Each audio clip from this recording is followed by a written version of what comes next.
नमस्कार मैत्रिणींनो, नागपंचमी 29 जुलैला मंगळवारी आलेले आहे. श्रावणातील शुक्ल पक्ष पंचमी नागपंचमी पूजा केली जाते. नागदेवतांचं खूप महत्त्व आहे. नागपंचमीचा मुहूर्त सकाळी 5:42 ब्रह्ममुहूर्तावर पूजा केली जाईल. नसेल शक्य तुम्ही 8 वाजता केलं तरी उत्तम राहील.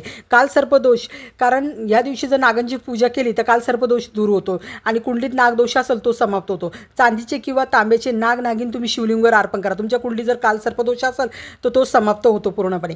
कारण महादेवाने नागांना गळ्यात स्थान दिलं आहे. अंगणात तुम्ही नागांची रांगोळी काढा आणि एक पाट ठेवा, त्याच्यावर लाल कपडा आथरा, त्याच्यावर तांदळाने नागिन काढा आणि नागिनचं चित्र लावा. त्याला आघाड्याची दुर्वाची माळ घाला, हळद कुंकू अर्पण करा, सफेद फुलं अर्पण करा, तुपाचा दिवा लावा.